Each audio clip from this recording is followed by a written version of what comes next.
leader or super admin na tinatawag, nung group chat po ng ating mga Marines dito, para magbaba ng utos na ang maletang ito ay papunta sa Paway, ang maletang ito ay papunta sa Aguado and all.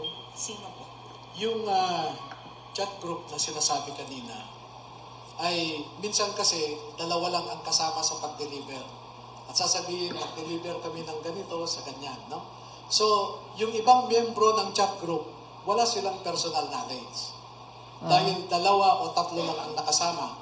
Katulad ni Master Sergeant Tube, for example, siya at saka si Saldico lang ang nag-deliver. No? So, sineshare niya sa chat group nila. So, yun yung context ng chat group. Yung leaders ay yung administrator ng chat group. Kasama dyan, yung meron kasing 5 na trusted executive assistants ni Saldico. At kung nagde-deliver sila o di kaya nag-pick up ng pera, ay kasama sila. At ang mga ito ang inuutusan lang na magbuhat, no? Magbaba, mag-akyat, etc. Katulad halimbawa, grabe. merong isang government official, taga Bucor, siya ang nag-deliver ng pera kay Saldico. Bucor? Halimbawa, isang congressman na contractor, siya ang nag-deliver kay Saldico. So sila, inaabangan yung delivery, then ina-account yung pera sa Valle Verde, dinadala sa Horizon. Yung sa Bucor naman, Bucor? Pati Bucor? 8 maleta Shit. ang dineliver kay Saldico. Hindi ko alam kung saan nanggaling yung binigay ng taga Bucor na yan. Bucor? Sir, sorry. So all those times po na bit-bit or binubuhat or ginugulong ninyo yung mga maletang yan, alam po ba nila na pera na po talaga ang laman? Alam niyo po na pera ang laman?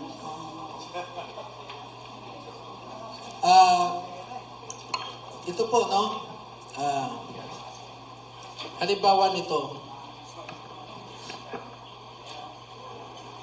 makikita nyo yung portion na ito, crinap ko lang, tuhod yan ng isa sa kanila. Tuhod niya, nakuhanan nung nagpicture, no? So, alam nila na pera. Question. Magandang umaga sa lahat. Maraming salamat po sa inyo. Advance salute sa mga ex-military natin na lumakas na para salute to all ex-marines. Mga nalalaman. Ang tanong ko lamang po, just in case po ba na sila ipatawag sa isang Senate hearing or what, sila po ba ay nakahanda na dumalo dito? Dahil doon lamang po natin may papakita ang tunay na essence ng paninindigan. Yung makita ka sa media at makita ng mga buong sambayan ng Pilipino ang inyong tapang at paninindigan. Salute po sa inyong lahat. Kayo po ba ay nakahanda na humarap sa Senate hearing? Maraming salamat sa inyo. Very good. Kasama namin kayo sa laban. Para sa bayan at mahalayan, mahalin natin ang Pilipinas.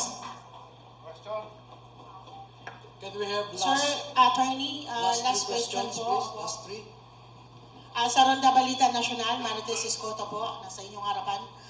Sir, ang katanungan po kasi ng marami, parang kung aantayin pa natin ang another administration para magsampa sa mga gumagawa ngayon ng katiwalian, kung hindi po uusad sa ombudsman, sir, pwede po ba natin idaan sa Supreme Court na? Pailan sila ng mga criminal liabilities po. If ever po, hindi po gumalaw ang ombudsman at kasama din po siya sampahan. Ito po kasi ang gusto namin Diretso lang sa Supreme Court. Bullshit. ano sa inyo, marinig. Ikasabot niya si Crispin Remulla. Nasabi ko po kanina, Bindalo, the fucking asshole na yan. Cooperate sa gobyerno. Alin ahensya ng gobyerno? DOJ, Ombudsman, Senate, Blue Ribbon, or House Committee on Good Government. Patay sila yung kay Marcolita. Pero ang problema, una, duda ako sa House. Tama. Kasi yung mga committee chairman House of Crook yan eh. karamihan, ay nagkaroon, no? Alam niyo po ba na every Quadcom hearing ay may dinedeliver sa Kongreso na pera? Holy shit. At Quadcom? nakikita rin nila na yung dineliver nilang pera, paglabas ng mga mambabatas sa likod, sa may flagpole, Holy cow, doon busted. lumalabas, nagpapasundo ang mga mambabatas. Bit-bit na nila yung mga dala ng mga ito na Holy paper shit. bags. Ang isang paper bag, 5 to 10 million. Holy shit. At napakaraming beses ang hearings. No? Jesus. Marami pa hong iba. Kaya sabi ko, 5 to 10 million hanggang naman bawat kami isa? mag-cooperate. Ang gusto ko lang sanang i-request sa gobyerno, Grabe nga huwag corruption, naman my nilang gosh. ipigil ang mga ito. Huwag nilang gawin yung harassment Tama. katulad ng ginawa nila kay Orly Sergeant Gutierrez. Gutesa. Dahil hindi kami papayag na tatratuhin nila kami ng ganon. Thank you, sir. May Alam God ko, bless and maraming protect you all. nagpapagamit na nasa security forces. Maraming nagpapagamit. Pero Pira-pira lang. isipin nila yung esprit de corps. Kung galing sila sa PMA, tandaan nila yung honor, integrity, courage. Kung sa Philippine Marines nila, tandaan nila yung kabayanihan, karangalan, at katungkulan. That's Marine. Sa mga pulis, Mga pulis, tandaan nila wala. yung motto nila, to serve and protect. Wala'y protect. Sa Armed Forces of the Philippines, tandaan nila, ang constitutional obligation nila is to protect and serve the state and the people. Hindi naman sinabi ng Constitution in 4 instances. Ang sabi, the Armed Forces of the Philippines is the protector of the people and the state. Tama. Hindi niya sinabi doon na Only one person. government Official. To protect government or the officials, no? administration. Maliwanag doon. Tama. Ang state kasi is comprised of 4 elements, no? People, government, territory, sovereignty. Bakit sa 4 na beses, 4 na paulit-ulit, ang sinabi doon, the armed forces is the protector Kasi of binibigyan the nilang people malita, and sir. the Paano state. na yan, attorney? Bakit hindi niya sinabing Swak na swak. government and the state? Ang milyones Or nang sovereignty tinatanggap. and the state? Hindi eh. Attorney, pahabol lang po.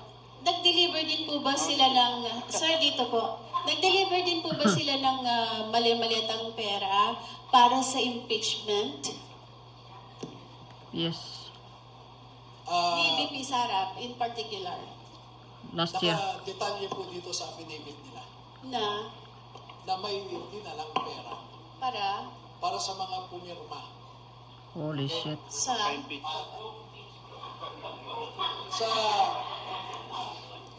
Townhouse Units 8 and 9, Polo Club, Manila Polo Club Townhouse, Units 8 and 9, Forbes Park. ilang maleta po yung dinala doon? Ako po, Ang dami nila. parang nagbalik-balikan yung 3 vans na unang nag-deliver, bumalik pa ulit. Sabi ko nga po, yung mga tanong nyo kasi lalabas na yung iba eh. So, 2 more questions please. Ako, attorneys. Sundutin ko lang po yung tanong ni Ma'am Eden. Po. Kasi mismo si Zaldi ko po ay naglabas din ng kanyang series of videos.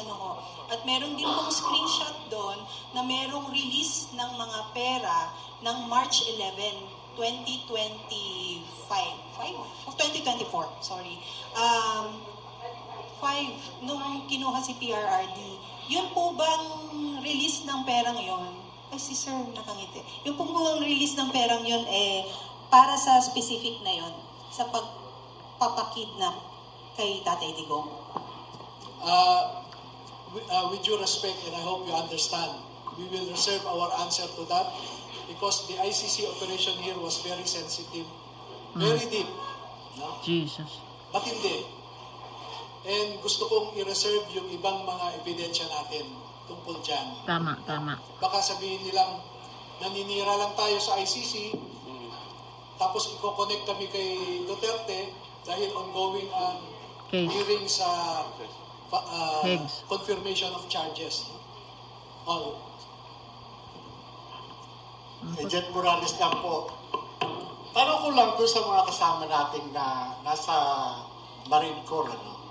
Ayon doon kay Sergeant Gutesa, miyembro siya ng intelligence unit ng Marines.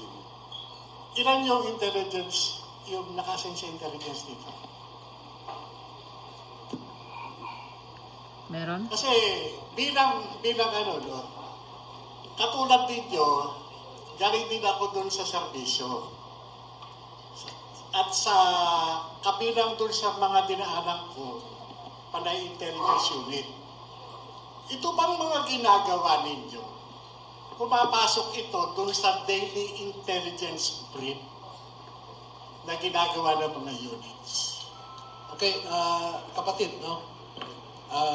With due respect, and I hope you understand, there is a security implication for one to claim that he was Intel trained or he is Intel trained. Alam mo yan, no? We will not confirm or deny whether any or all of them underwent intelligence training. Wag na lang. Okay. Attorney, pinakalas po, pwede po ba magsalita isa sa kanila kung ano yung nararamdaman na since alam nila na yung pera dinideliver nila galing sa papunta ng korupsyon, ano po pakiramdam nila habang ginagawa yung mali ayon sa kanila? Pwede po magsalita isa sa kanila po para maunawaan po kung ano yung essence na lumabas sila ngayon at bakit ngayon lang.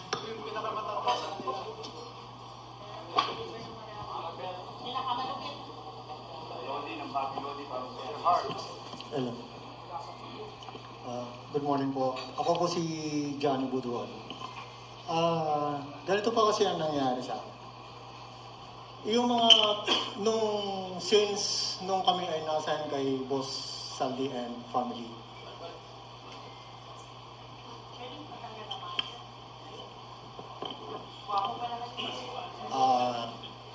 yung mga pera kasi ma'am na dumadating at mga pera kasi yan ma'am is hindi namin alam na galing sa masama.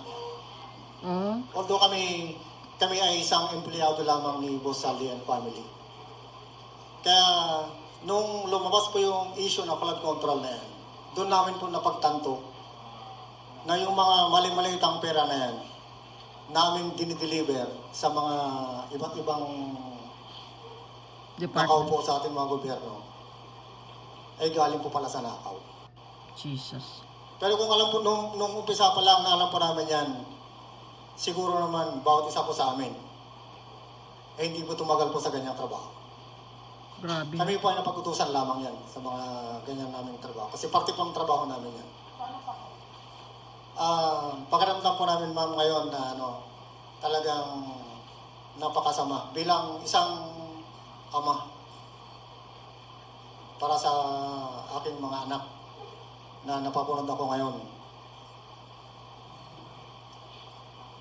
Talagang napakatindi na po ang korupsyon dito sa ating bansa.